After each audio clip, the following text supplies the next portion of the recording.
I'm gonna record. And hopefully there's always a lag in Facebook. So It seems to be, I got the alert. awesome. All right. So hello and welcome to Mimosa Hotline. So today, Ashley's not here. She is doing a brand conference in Chicago today. So I asked my good friend Claire to come and co-host with me today. And I'm so excited to have you here, Claire. So just a few announcements just because we're Mimosa Hotline. So we'll be putting the recording up. We're live right now on Facebook. I'm monitoring the comments if anybody's got anything.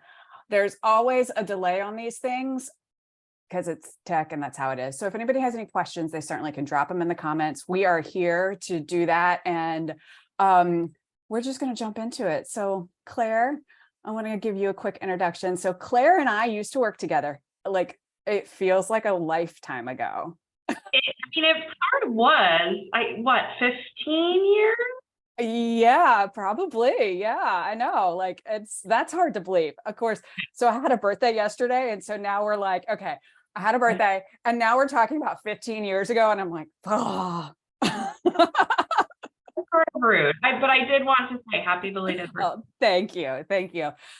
So what I want to know from you though is like, what's been going on in the last 15 years? What have you been up to? Yeah.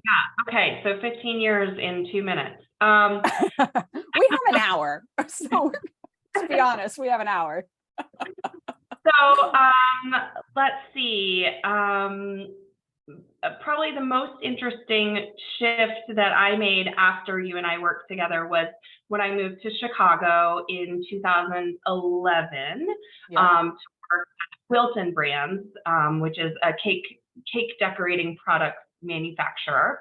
And at the time, they also owned a number of other craft brands. And that shift was my first in-house market research role. So to give the viewers some background, when Ronnie and I worked together, it was at a boutique market research firm, and I had always been on the agency side. So shifting to an internal role was really interesting, and it was a category I am passionate about, cake decorating, and that's something I love to do in all my free time. I had a lot more back then. But what was great about that role is because my background is on the smaller agency side, I am a sort of soup to nuts researcher.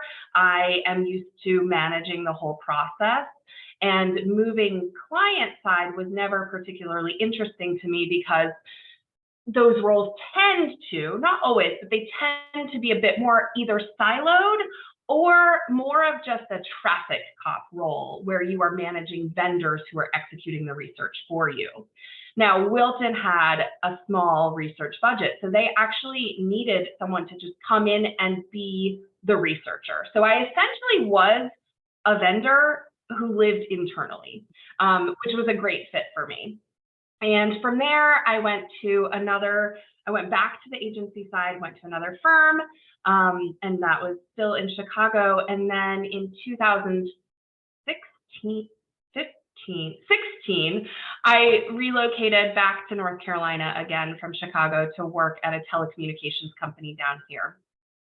And that was another internal role. So owning the research process from start to finish for a brand that had a limited research budget. That company went through a pretty significant layoff in 2019. And I mean, you know, Ronnie, I had been sort of thinking about running my own business for years, right? And at that point, when I was laid off and given a generous severance package, I was like, you know what? If I'm not going to do it now, I'm not going to do it ever. So I started my business Flow Strategy in 2019 officially. So it's been almost 4 years, which is wild. And so I am a solopreneur. I have freelancers that I work with, but I don't have any full-time employees, which is how I like it right now. But Flow Strategy is a boutique market research agency, executing research from start to finish for other agencies, but also direct clients. So I specialize in quantitative research, so I do have qualitative experience as well. And so, yeah, I can't even believe. So I guess I officially filed the paperwork in March of 2019, but I was laid off in June of 2019. So luckily I had a little bit of inkling that things were maybe going to go sideways. And yeah, so I guess it's been officially 4 years now. Wow, that's amazing. So I mean, kind of was the same way. Like I filed my paperwork July 1st and then I went on vacation.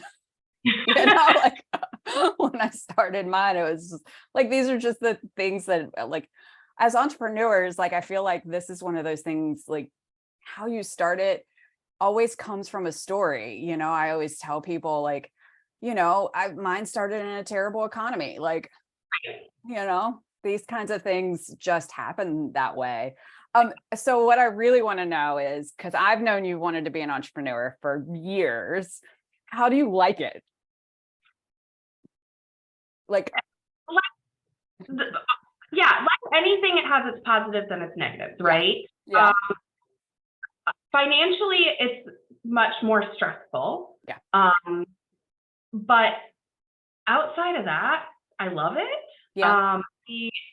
Sometimes, to be totally candid, when business is a little bit slow, I get a little bit anxious, think about, updating my resume, sending that out. And then I think about working for someone and I don't send out my resume. I really do love the flexibility that I have, and I love the ownership that I have over the work that I'm doing. So yeah, I think, all in all, it's more positive than it is negative. Yeah. Well, I think too, as entrepreneurs, we all kind of get into it because we're like solving a problem, obviously. And I don't think we're really prepared exactly for what it is. Like, I work probably more hours now than I ever did for somebody else. Yeah. Yeah. And it's scarier, right? Mm-hmm. Well, in a way. Mm-hmm. This is a little bit of an anecdote, but a friend the other day was mentioning her husband just started a contract position versus being an FTE at a company. Mm-hmm. And she's nervous about that because there's no guarantee for how long it will be. Right. And I said, and Ronnie, I said, well, there's no guarantee when you're an employee either. I have been laid off from 2 companies where my boss has told me the business wouldn't run without me.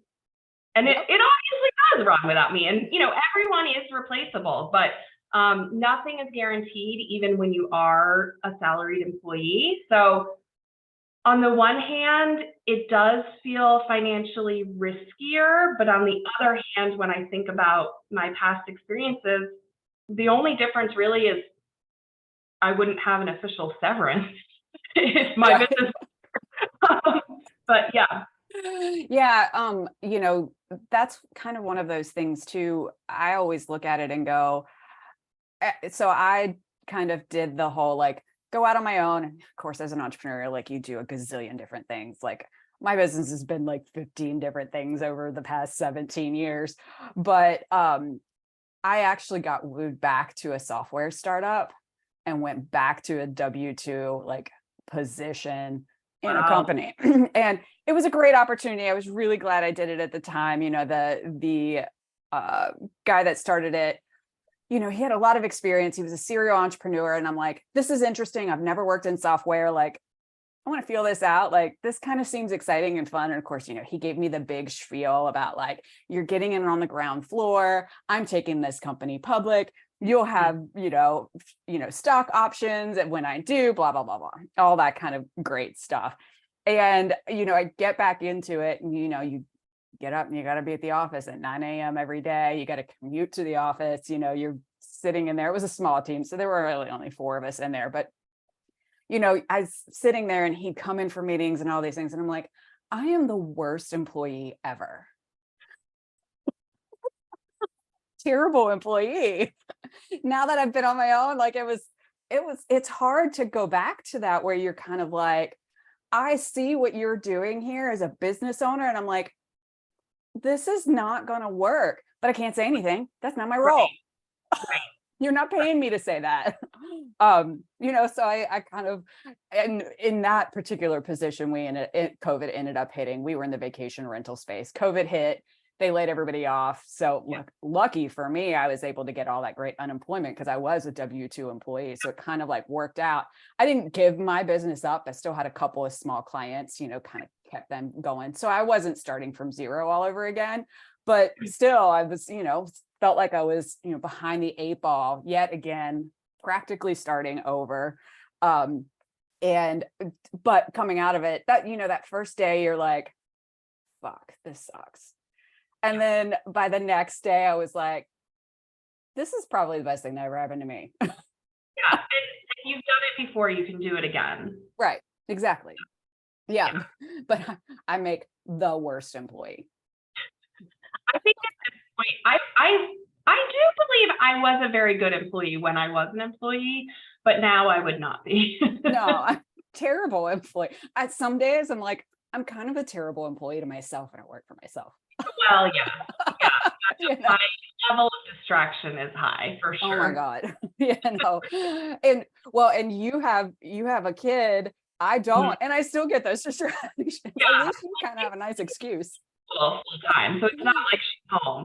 But during COVID, she was home for 14 months when I was still running the business full time, and that was full time. Yeah, well, and it's one of those things. Like, I mean, I don't have kids, but I looked at parents and thought, I don't know how they're doing it. It's hard for me to do it, and I don't have them. I don't know how. I just don't know how they're doing it. It was a rough few years. Yeah. I mean, I only have a dog, and even that, she still comes in and barges in when you're working from home. Like, it just is. Yeah. It's really funny. This is just another anecdote about being a parent post-COVID. I shouldn't even say post-COVID. We're still. I would say it though. But if she has a fever, she has to stay home for 24 hours. So she'll be home maybe 2 or 3 days at a time. And by lunchtime on day 1, I feel like I'm losing my mind. I'm like, how did I did this for 14 months. I don't understand. I think everyone just sort of collectively just did what they had to do to survive. But now I'm like, you guys I love you, but so. Yeah, I mean, well, I think too, that's the thing in the entrepreneur journey. Ashley, my co-host that I normally have on Mimosa Hotline with me, her and I kind of started this during COVID because we were so isolated, particularly as entrepreneurs. I mean, you probably went through the same thing, and you had all of these other responsibilities, and you're isolated. And as entrepreneurs, being an entrepreneur is isolating even without that. Yeah, absolutely. Yeah. And so we kind of started this, and it was just kind of a pact between the two of us. So let's just get on the phone and talk. We just need somebody to socialize with, even if it's not in person. Mm-hmm. And she lived in Portland at the time. She's in Chicago now, but we started it, and we would because business is such a big part of our lives.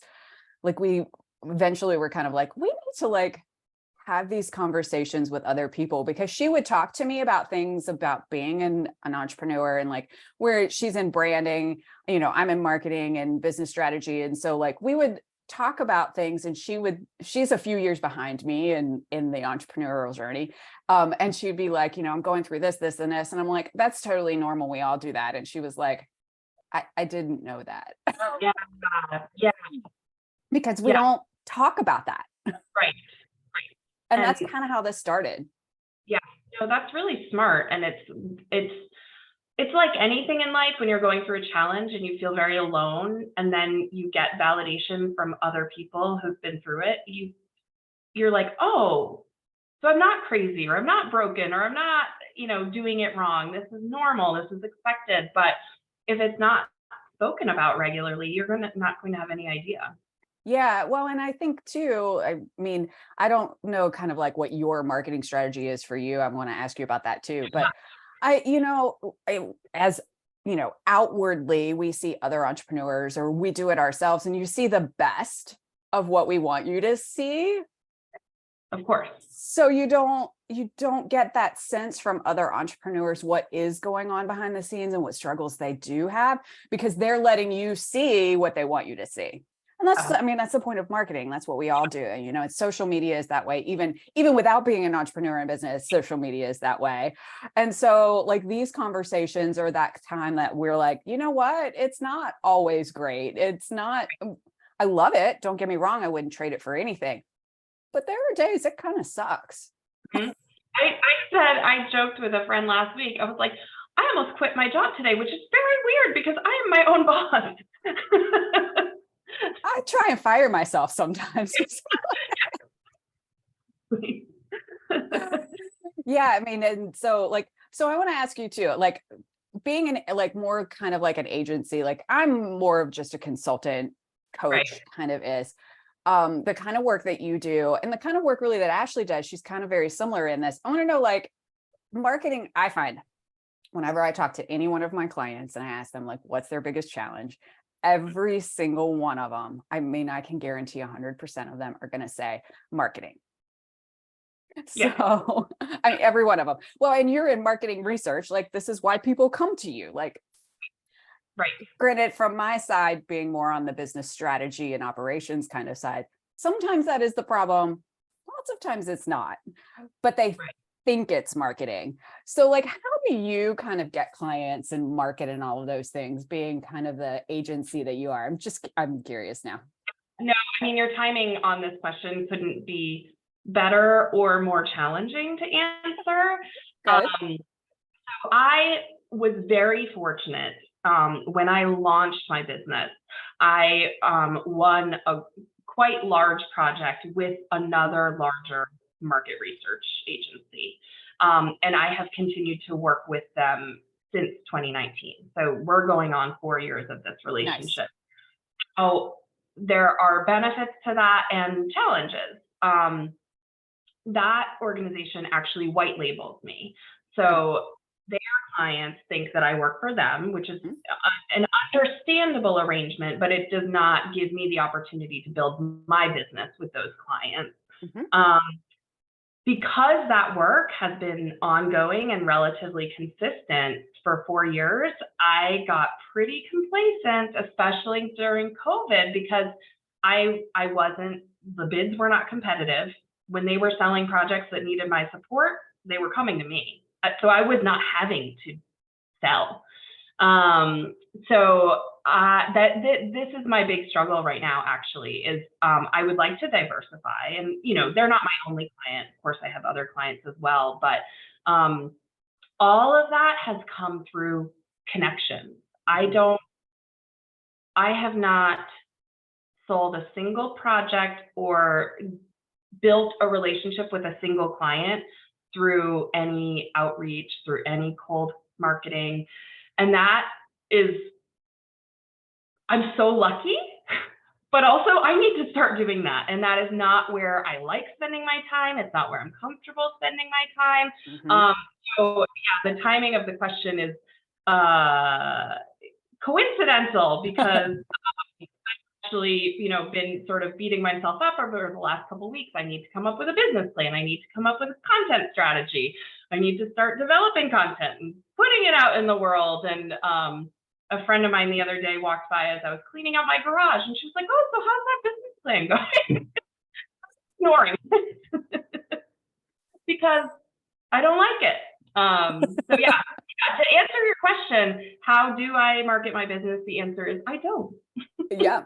And well, I will tell you this, okay, just to kind of make you feel a little more normal. I am very similar. Like I came into it with one big client that we worked with, where we worked for W5, and I still work with them today. Like it's been 17 years, right? So a little complacent in that regard too. So I get that piece of it. And you're right, like kind of at some point you have to diversify, right? Nothing's guaranteed, kind of like being in a job. I tell people all the time, when I'm kind of like you, I'm like, oh, maybe I'll just fill out my resume and go get a job. It'd just be easier, And I'm like, the only thing guaranteed is the job I make for myself.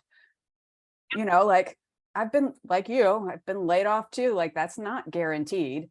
But in the 15 years that I've been doing it, while yes, I create content and yes, I do marketing, I can't, like, not a single one of those clients came from that. It's all relationship based, referral based kinds of services. When you're in the service based business like that, it's just, you can do it. This is what I tell my clients, particularly when they're kind of in a position like you are, where it's, you get on, say, like Instagram, and you see all of these people that are like, oh my God, I made $1 million on Instagram. And 100% they did. They're not wrong. They're just leaving out a piece of it, I feel like, or they're giving you, like, they're the outlier. I mean, you're in research, you know how this works. Like, they're the outlier. And so they've got the squeaky wheel on the platform. And that's why you're like, and they're so good at the sales of it that it's like shiny object. And you're like, yes, that is me. I need that. And so then you fall down in the rabbit hole of like their program and what they're doing. And I really tell a lot of my clients that, particularly with like social media content, I'm not telling you not to do it, because you should. I'm telling you not to make it your main marketing, because what happens is it's really about relationships. And this is something we say on the show all the time. It's about connections, conversations, conversions. So you make a connection, you start a conversation, and then you convert. But when people do kind of come into your world, they will go to your social media to research you. Like so I tend to approach like social media and outwardly marketing more as a like, okay, I'm keeping up with being a thought leader, that when people do come to me, they see that I'm active and I have content there that is relevant to them. But I don't generally, particularly for service people like you and I don't generally say social media is the thing that's drawing them in. Yeah, I mean, it's mid-funnel at best. It's definitely not top funnel. Yeah. No one is out on Instagram shopping for a market research vendor. No. Like, it's not happening. So it's not, I don't even have a business Instagram, and maybe I should, but I have so many other things to worry about right now that is not a priority for me. Yeah, I find for me, it is a good channel for me only because I have positioned myself as a personality in my business. Right. So like a lot of it for me is a lot more personal branding than like agency kinds of branding. And that's just the way I position my business and what I do for clients. But for somebody like you, I would walk in and go like, the only thing you need to work on is SEO on your website and then Google ads. Yep. Maybe LinkedIn, But the SEO I definitely need to be working on. I've not run any Google ads. That's a good. They've gotten a lot easier than they used to be. It used to be like you get into Google ads, you could always set them up, but their platform is kind of clunky. Google does this. They're like, they can be very clunky, and then they add on extra stuff, and then it gets even clunkier. But in the past couple of years, they kind of streamlined their process of like, when you get on, it's kind of very wizard based now, that it's much easier to set up an ad as long as you know the keywords that you're really wanting to target. And for the money, I mean, it's the best bang for your buck. And the reason I tell people that, and I tell a lot of my clients this, because I work with mostly small businesses. So like competing in a larger market is very hard. But I get everybody, they're like, I want to do Facebook ads. Like Facebook ads are the thing. And Facebook ads are amazing. Don't get me wrong. They have their place. But you have to remember, Facebook ads are interruption marketing. You have to interrupt what somebody is doing in their scroll. So you really have to capture their attention. Whereas on Google, they're coming to solve a problem. So it's a better lead.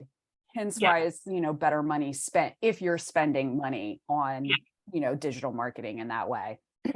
But I was going to say, I've even had the most success just with organic SEO and blog posting. Yeah, that's I've been working on the same blog post for like a week now.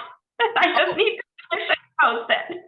Let me tell you, when it comes to like content creation like that, I have a client a few weeks ago. I was doing an email for like nice long like email marketing to their list kind of thing. I freaking spent 6 hours on that email and I'm like, this should not take me this long.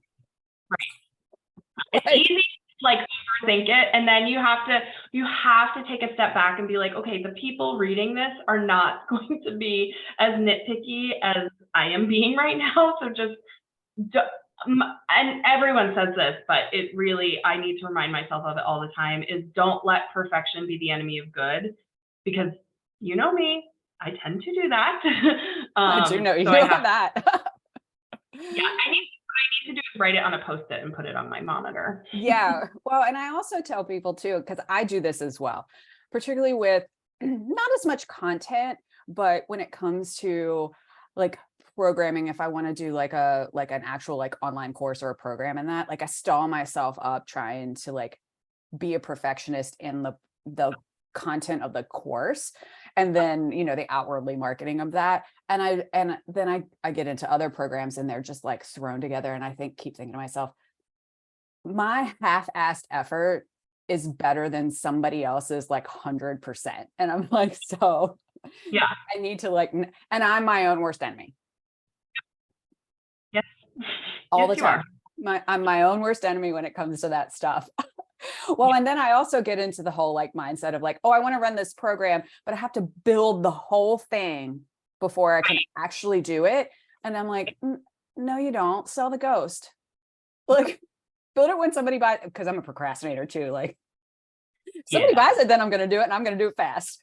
Yeah, that I would say is probably one of the hardest parts about being my own boss for me is, of course, projects often have deadlines, but for this type of work, the only deadline is the deadline that I impose. Uh-huh. So if I don't do that, I will let it just creep and crawl into the next week and next month. And so yeah, it's definitely learning how to hold your own feet to the fire, basically.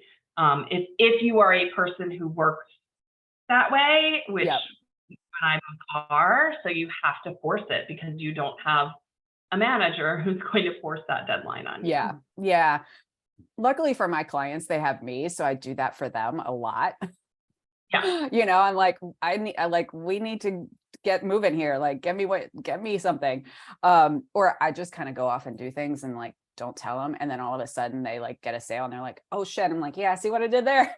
Yeah.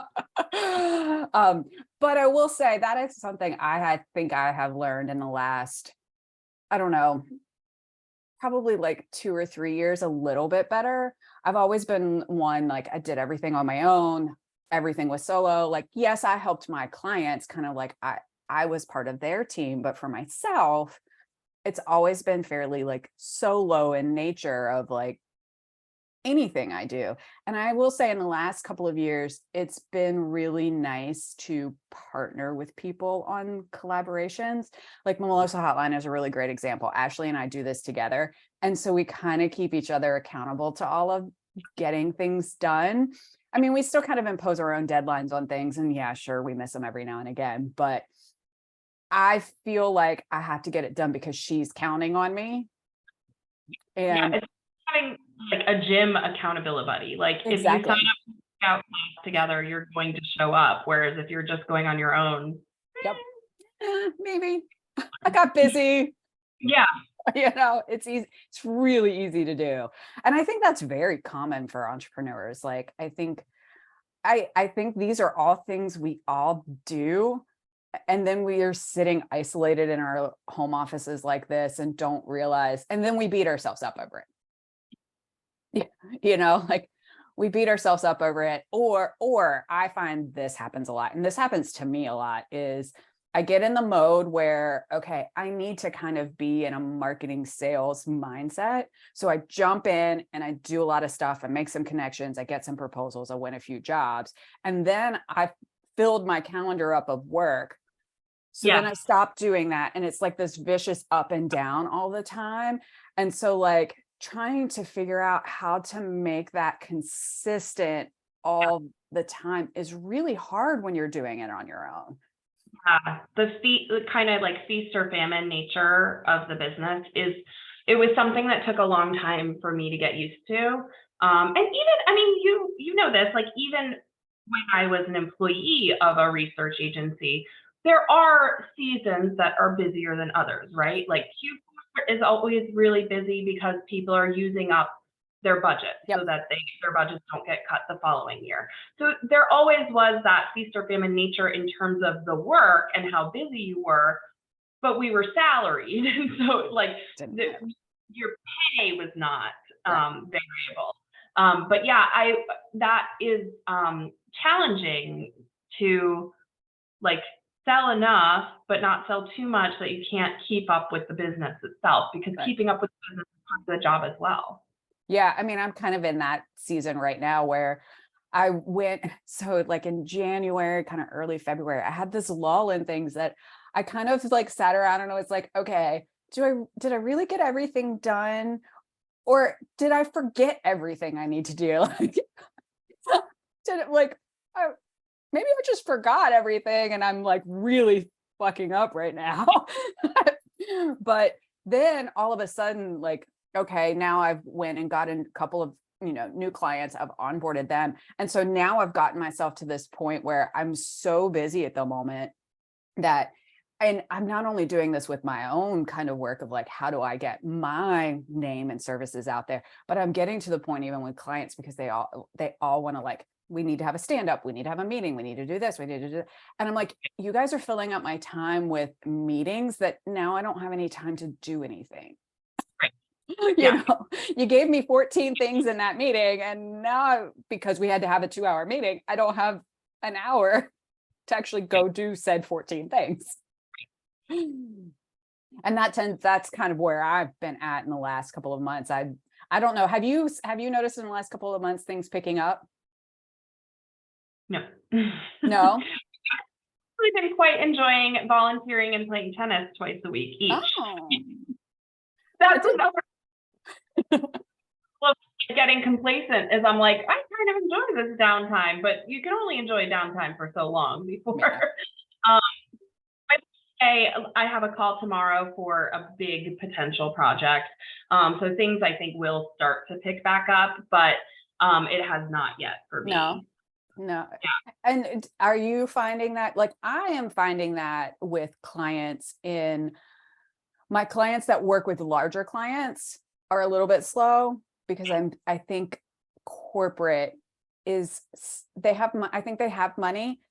They just don't know what's happening because the economy is so like volatile right now. I think they're just like, I don't know what to do, so I'm just going to sit on my hands. I think that's true. It's the projects that are with large corporations that are full, not getting renewed, like a brand tracker not getting renewed, that type of thing.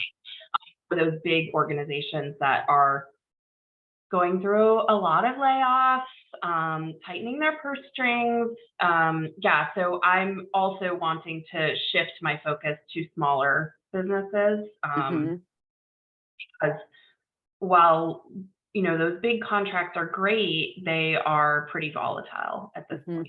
Yeah. And I think that's just an economy thing. You can get into the debate of like, are we going into recession? Are we not? Who knows? Like, who knows? But I can tell you, I can see from a corporate perspective, they may have money, but they're sitting on it because they don't know what's going to happen. I mean, I don't either. I mean, I don't think anybody does. It's really kind of like wild craziness out there. It's weird. Yeah. It's a really weird time.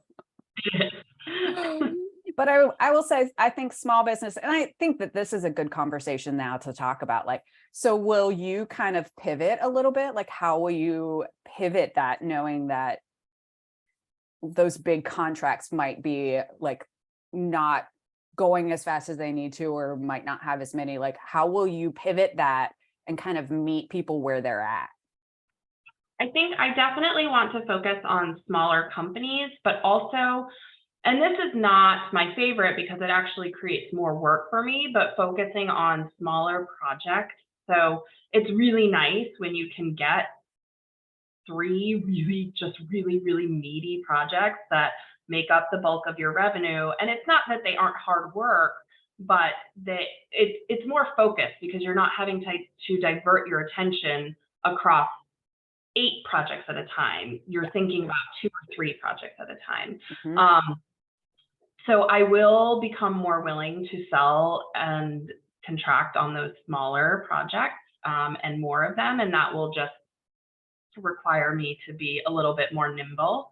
And I think that's really what my focus is going to be on, is selling those, because I'm not getting the big, high 5-figure, low 6-figure projects that sometimes would have happened in the past. Yeah. Where are you going to find those people? I don't know. Man, I ask the hard questions, don't I?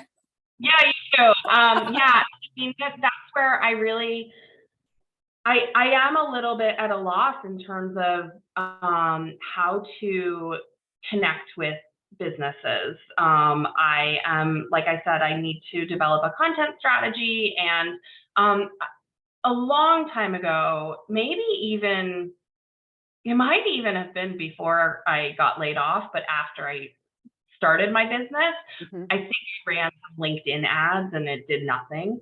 But I want to explore that. Like, how do I get in front of people? And how do I differentiate myself from the 50 bazillion other market research firms out there? When I get in front of a client and they have come to me with an RFP and it is a competitive bid, I am generally successful. I can meet with clients, sell the project, and convince them that I'm the right person for the job. But I need to get in that room. It's getting from you don't know me to getting in the room where I struggle the most, candidly. Because especially as research has gotten more democratized, I think that's great for certain types of projects and certain types of objectives. But if you are making significant business decisions based on consumer research, you need an expert tech. I very firmly, if I didn't believe this, I wouldn't be in the business, but I believe you need an expert to be executing that for you. Qualtrics is a platform that a lot of businesses use. It's fine. The sample and the sample plans and the data it's not questionable. It's not bad data. But if you don't know what you're doing to ensure that you have a representative sample, or you don't get the representative sample, so you need to weight the data, all of those elements, Qualtrics as a platform is not helping people with. They're just providing a survey platform, and some people use Qualtrics for samples, some people go to other panel vendors. But if you don't know what you're doing, or if you don't have someone you're working with who knows what they are doing, it's sort of a garbage in, garbage out situation on the data. Like, if you don't set quotas, this is a very specific example, but if you don't set quotas that reflect your target audience, you're going to end up with a whole lot of 35 to 54-year-old white women in your sample. And that might not be reflective of your target audience. If it is, fine, but it's just, there are just those small elements that, because research has been so democratized, people just don't know about. So they're like, oh, I can script the survey and launch it and it'll be great. Sure. But will your data reflect your audience? I don't believe so. So it's convincing people of that. Yeah. Well, and that's kind of like where content as a thought leader comes in for you, that like can really show that to people. But I also find, and my clients very much are more like us, they're solopreneurs or really small businesses, but I find the real problem, even if they were to even get to that point where I'm like, hey, you need some market research, they don't even know who their target is. Like, I mean, I get that all the time. That's always one of my very first questions to people. Well, besides the, like, what's your biggest challenge? And they tell me marketing, because that's always everybody's challenge. I always say, like, okay, who's your target audience? Like, who do you sell to? Like, who are we targeting here? And they're like, everybody. And I love the enthusiasm. Don't get me wrong. I think it's amazing. And you're right. You can probably help everybody, but I can't help you with everybody. Because if you're talking to everybody, you're talking to nobody. Yeah. You're just in the sea of sameness. So even before they kind of get to you and the research side of things, they got to know who that person is. And lots of times they don't. Well, research can help with that too, if you have the budget to figure that out. Right.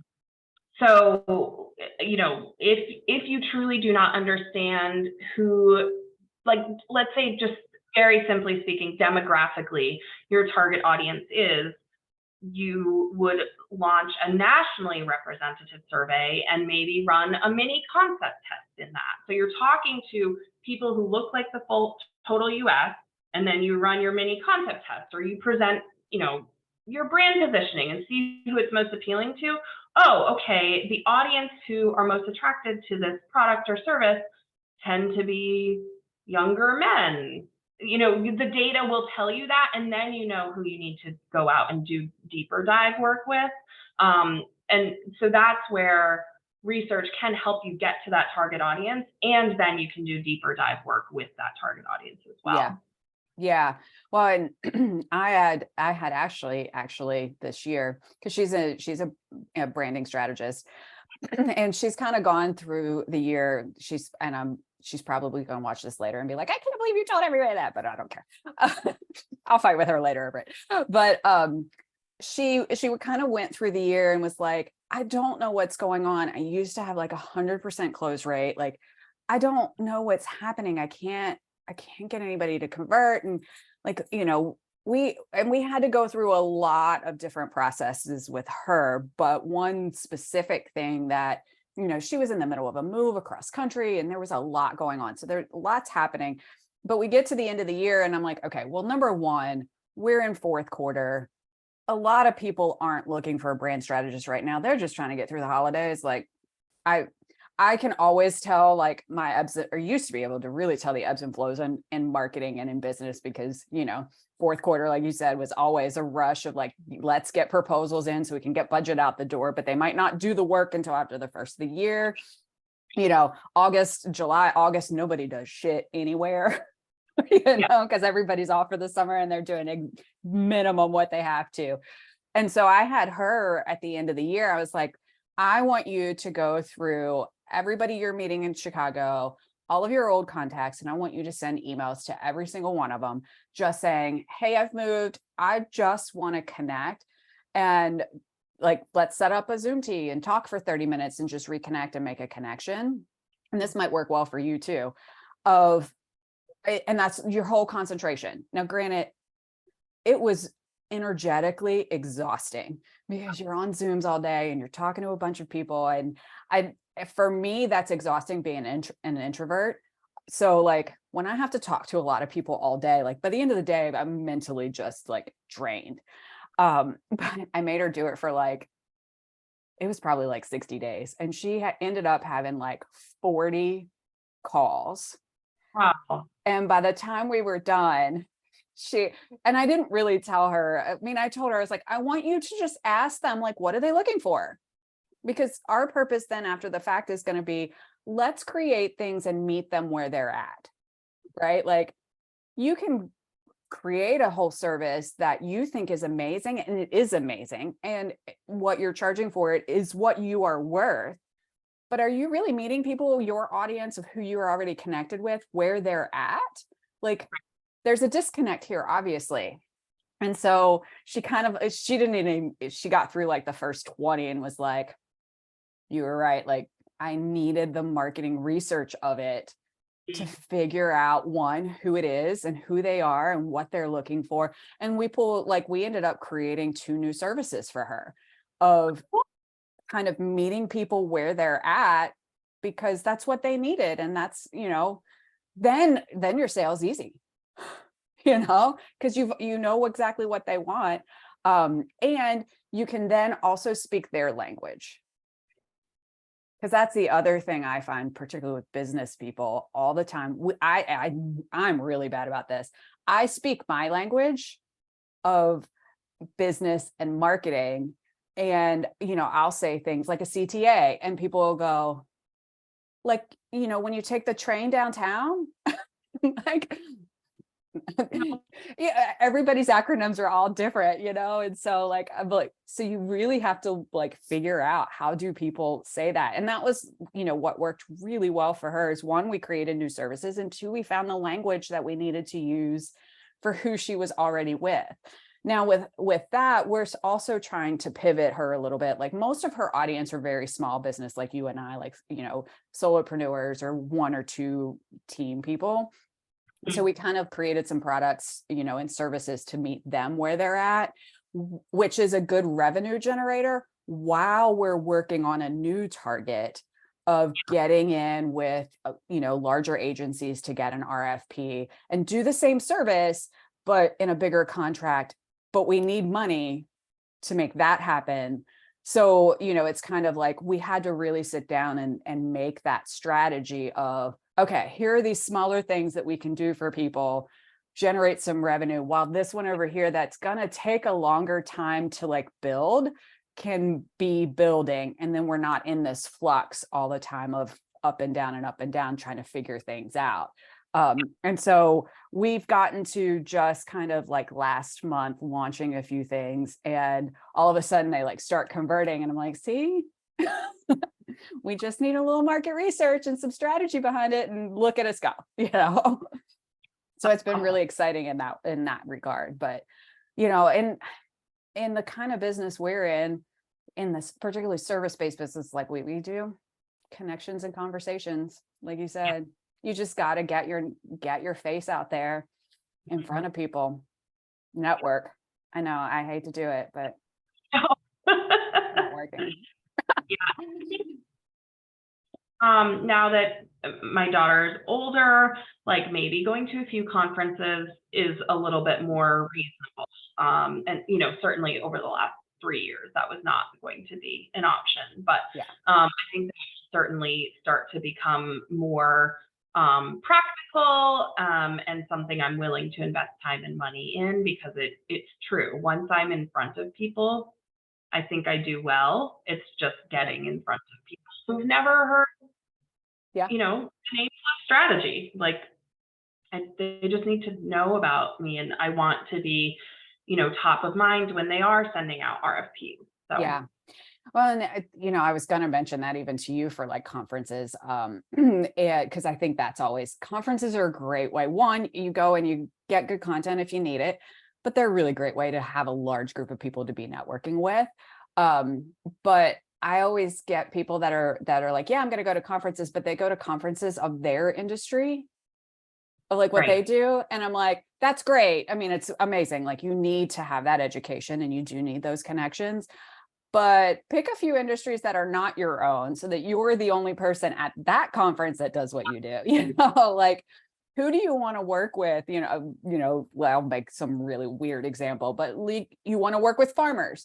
Well, you go to a farmers conference, not a marketing research conference, because that's where your clients would be. So that kind of networking is nice and like concise and dense and right where you need to be. I don't know if you've done this, but this is my early career as an entrepreneur, of going to like networking events, like local networking events. And have you been through this? I haven't, and I don't want to, but I know I need to. I'll just give you a warning. It'll be a lot of like financial advisors, insurance agents, Mary Kay reps, like that is just can't help. I love you. There's a need for what you do, but it can't really help you. And you're in an area though, up in Raleigh, Durham, like even if you pick the right networking events, you'll hit the right people, but you got to find the right ones. Like those just everybody's networking kind of things are not the right spot. It's a lot of time and energy for very little reward. Yeah. And I used to, when I would go out to all of these networking events, it was always funny. I always find that when you go to them, like when people talk to you, they really don't want to like talk about you. They want to talk about themselves. I mean, we all want to talk about ourselves. And I used to like, I would let somebody just like ramble on, like, and keep going and tell me all about it. And okay, yep, okay, great. And then I would look at him and go, do you like kumquats? And it just like totally like knocked them out of like their thought process of like selling me on something. And every single time I was the person they remembered out of that networking event. Because it was just so out of the blue and like this weird word to like hit them with. And then I always got an email or a phone call or something, regardless if we could help or not. But I was the one that they normally remembered because I asked something super off the wall weird. I like it. Well, and luckily for me, I have a name that's very recognizable. So I always get that a lot too. Like, and sheer luck on my part for that. Yeah. You know, not everybody has that. But the other thing that always worked for me in a networking situation, because I am an introvert, I find networking very awkward to just like walk into a room of people. Like, it's weird to me to walk in a room of strangers and be like, hey, let's talk about stuff. Like, you don't know me, but call me maybe, you know, kind of thing. I always ended up like then volunteering. If it was a group I really wanted to be in and those people really were kind of my target, I always ended up volunteering to like do something with the group, like be on the board or do something, because that was really kind of how I was able to really meet people and get in with people, as opposed to just showing up and like trying to talk with people, because that's not my strong suit. Some people it is, it's not mine.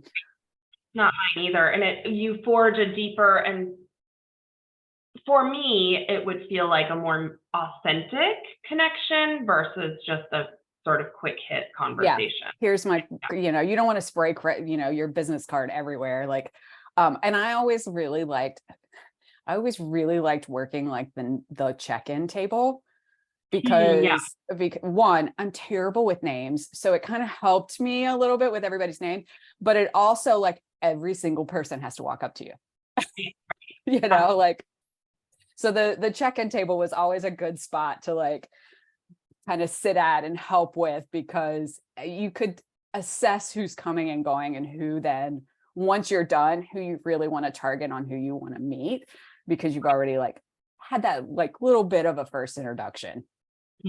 That's always, those were my networking tricks when I was doing a lot of networking, was ask a really off the wall question and work the check-in table. So any final, we've got about 5 minutes, like any final things you want to mention or talk about or catch up on? I mean, I told you what I've been doing the last 15 years. Give me a quick, I guess everyone probably watching knows your story, but maybe not. Yeah. Sometimes they do, sometimes they don't. Yeah. So, I mean, like you, we worked together at W5, and then that's when I started my company as well. And I mean, for years, it just kind of, I did that thing where I would do something for somebody and then I get this shiny object syndrome, and I'm like, oh, I can do that. I can organize offices. And then I was an office organizer for like 6 months. Never worked, because that's not what I was supposed to do. And so I kind of did that, you know, I mean, I just have been working for the past 15 years on my own. I've gotten, so I went back to a software company in 2017. I learned a lot there. And the thing that I really loved about that was it was software, which was really interesting, you know, and like the whole development, like the owner was like, I'm doing this vacation rental software for management of vacation rentals, blah, blah, blah.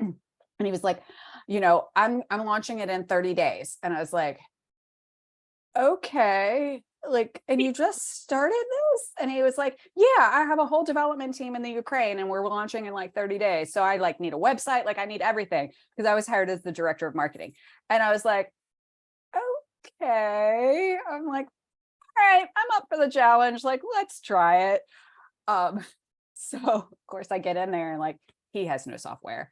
And the thing you learn about like software is to really have a good, robust kind of software. it like we were 3 years in development before we like even got to beta. And he kept trying to push it, and it just didn't work. Hence why then when COVID came around, like they just closed shop because they had no software. We've been in beta for 3 years, and he had this business model where it was a free software. So if you manage vacation rentals, you could use the software for free, and it connected to a bunch of different platforms like Airbnb and VRBO. So you had all these marketing channels, and they all connected into this one platform that then you can manage reservations from. Great concept, free software. His idea was that he was going to monetize it by making everybody run their credit cards through the system, and we got a cut of credit card fees. Oh. It was built to fail for sure. And so, I kept looking and going, like, this is a volume game. Like, we're starting from zero, and we're going to have like 1 million transactions to make $1 million. Like, we're getting a penny. Like, this is not a good business model. So right before the pandemic, I kind of made this presentation of like, this business model isn't going to work. This is not my job. I'm the director of marketing here. Like, it is not my job to like create you a new business strategy, but it's not going to work. We need to do a freemium kind of software where we have a free version and then you pay for added features like most softwares do now. And it took him about a month, and he was like, yeah, you're right. Let's pivot and shift directions. Great. And then the pandemic hit 2 months later. So, I mean, we probably could have made it happen. Who knows? It probably would have ended up in the same spot. But it was so interesting because we had an investor, which was amazing. And I, as a marketing director, so all of my clients, I've always had these like tiny budgets where people are like, one, what can I do for free? Or two, like, I've got $100. What can I do? And I'm like, okay, like, one of those. I had a $7,500 a month advertising budget. I've never had a client with that much budget. So I got to really experiment with a lot of stuff like Google ads and LinkedIn ads and Facebook ads. Like, I got to do a lot of things with that budget and learned a lot about those platforms and kind of how they work and what works, what doesn't work. So then when it kind of like, and so I had that budget for a free software. Like, it makes no sense, right? Like, you get what I'm saying. And so we were set up to fail. But so then I was able to take that kind of knowledge, and then once I was back on my own, like really start to translate it for people on like, okay, I have experimented with this thing, and you might not have that budget, but I at least now know strategy wise, like what you can do, which was really helpful. And so I have a handful of like small private clients that I work with every month. Like, I run campaigns or business strategy or whatever it is. 3 of them being fairly large and 2 that are like fairly small that are, I just kind of like, I enjoy them. So I kind of like keep up with them, which is kind of, I'm at max capacity for like that retainer kind of client. And so now I really just kind of do intensives with my clients, and people love that because we can like sit down, we'll schedule like 90 minutes. I kind of sit and listen. Okay, what's happening? Where are you at? What are you doing? What's the strategy? What is your goals, your vision? Like, what is all of this stuff? And then I just have this ability to very quickly go, okay, these are the 3 things you need to do, and so we'll do that in 90 minutes, and then we'll schedule another. So it's like 3 90-minute calls over like a week to 2 weeks to really kind of hone in on business strategy and marketing strategy and kind of like create that action plan to kind of set them off on their course. And then I just become more of an advisor of like, hey, can you, check in, make sure things are going right. We're kind of all on the right path. And I lots of times get them multiple intensives. Like, I've done like business strategy intensive, and then I've done a marketing intensive, and then I've done a website intensive, so it kind of like becomes then very topic based. And I really enjoy doing those because for me, it's like a get in and get done and like move them on their way. And then like once a quarter, every 6 months, kind of check in, like, do we need to revisit anything, and kind of go from there. So that's mainly what I've been doing, a lot more strategy work than like actually done for you services. Like I've transitioned out of the done for you stuff. And I really kind of tell people, like, I've been doing this for 15 years. I have a lot of education. Like you'll want to spend your budget on me for the strategy because I'm not cheap. And then like once you go to implementation, like you don't want to pay me my $250 rate an hour to write social media posts. I mean, you can, but as your advisor, I'm going to say that's kind of like, no, it's a waste of your money. Let's go hire a college student to do it for $25 an hour. So, but they need the strategy. So like spend your money on me for strategy, and then we'll find somebody to help you implement that. That's, at a better rate, at a better cost, and can follow that plan. So I've been doing mostly that in the last, I'd say, year or so. And I really enjoy that. I really like the strategy part, because after a while, like, writing social media posts for people it's just, I mean, you're kind of sitting on the same blog post for a week, Well, and that's something I've observed. Sorry, we're over time, but that's all right. We do this all the time. It's totally fine. Part of journey, and correct me if I'm wrong, but based on my observation over the past, 15 years or so, is I feel like you've gotten really laser focused on what you want to be doing and what you don't want to be doing. Either don't want to or need to, or, whatever it is. Yeah. And this is what's in my wheelhouse and this is what's not. And I think I'm still struggling with that. I'm still doing everything. Yeah.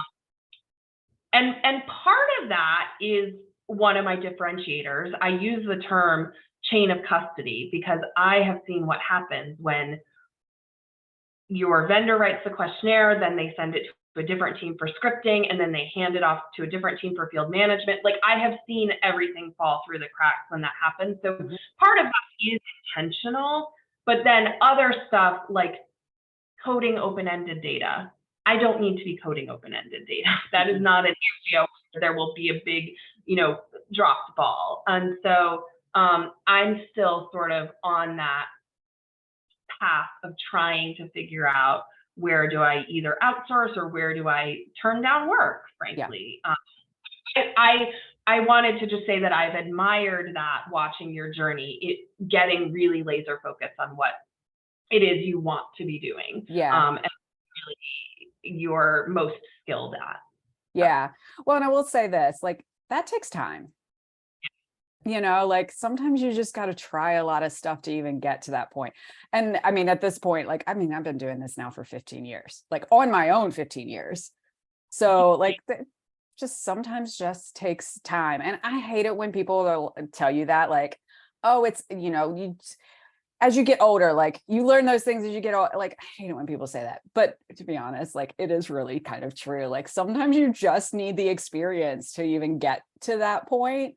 And I find with my clients, most of the time they come to me for something very tactical, like in marketing, like let's look at a Facebook campaign or let's look at a campaign of some sort, or like very tactical in nature. And they kind of get into my world with that and then go, okay, well, now I can't make a decision without you. And so then I tend to then become a little bit more consultant coach in that regard. And so I do find, and probably only within the last like 2 to 3 years, more coaching kind of work where I'm not doing it for you, but like in my intensives, this is kind of what it ends up.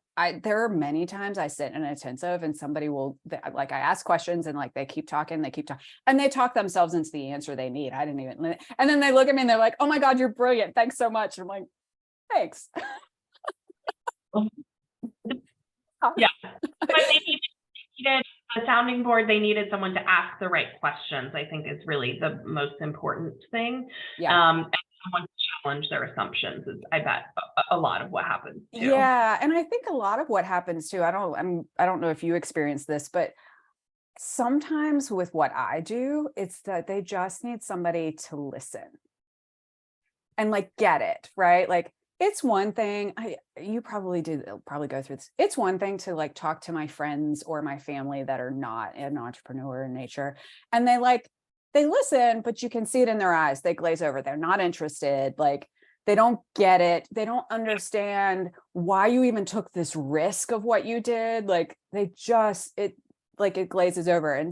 And we spend, particularly in the sales kind of piece of things, we spend so much time like talking about stuff, and out networking, nobody really wants to listen to what you do. Like, they just want to talk about themselves. That when they get to me, that I have a skill of listening well enough that all I have to really do is listen, and I can get it. I can get what their vision is. And sometimes that's all they need, is just somebody to listen and witness it and go, you're not crazy. Yeah.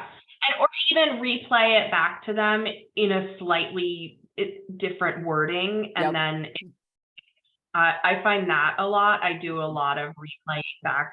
What I heard you say was X, Y, and Z. Is that correct? And they're like, yeah, that's right. Yeah. Yep. Yeah. It's interesting, like working with so many different people and like their perspectives and like just how they do things. And every single one of my clients is different. Like my retainer clients, every single one of them does something different. So I will say, like, my brain throughout the day, like, jumps all over the place. Like, if you lived in my brain, you would be like, holy shit, what the hell is going on here? And that's just kind of how I set it up, because all my clients do something different, which I love. I love that variety, but it is mentally exhausting sometimes. And like I said, in the last few years, it's a lot more coaching than anything else. It's just like sitting and being able to listen to people. Like, you just need to be seen. And that's kind of what I do for my clients a lot of times. And that's kind of like, even with Mimosa Hotline, that's kind of one of our focuses here, is like, just to be able to see people. Like, we kind of market this as like a very safe space for entrepreneurs to really, like, one, if we need to vent about clients, sometimes we do that. Like, clients are difficult, don't get me wrong, like, it happens. People are difficult to work with. I say, go ahead. I was going to say, my channel partners would say that I am difficult because I have very high expectations.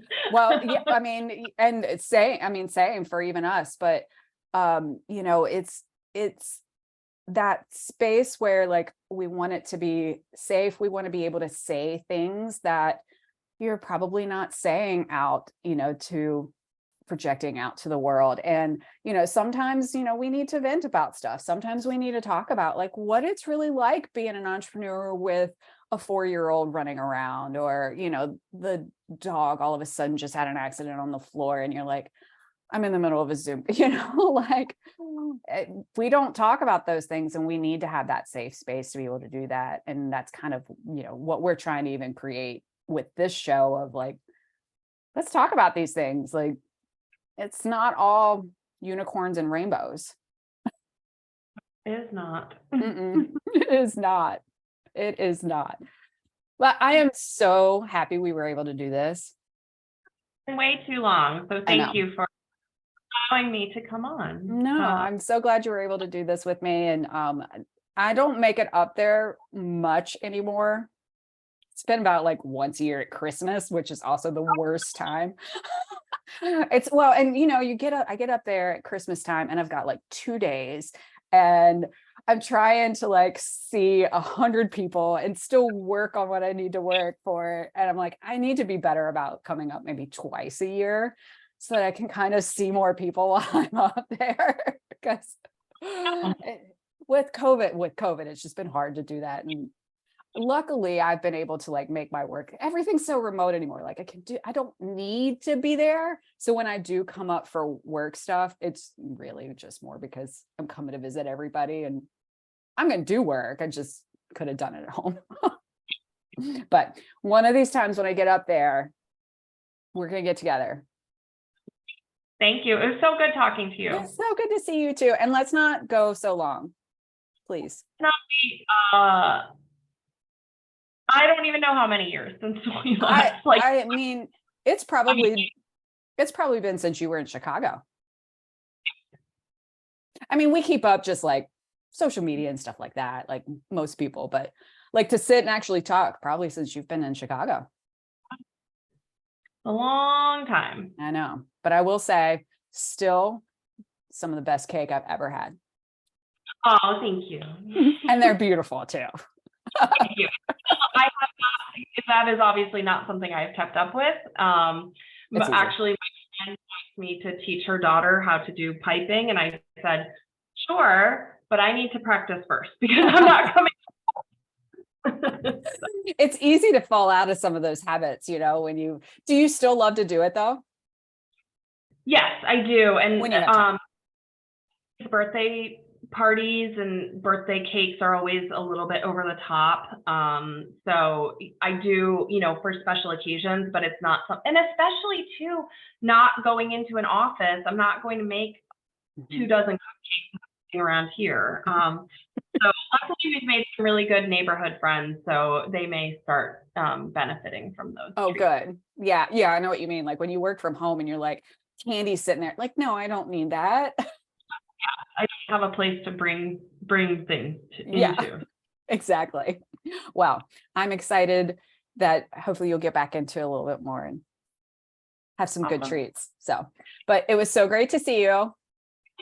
Bye. And thank you. thank you. Bye. Bye.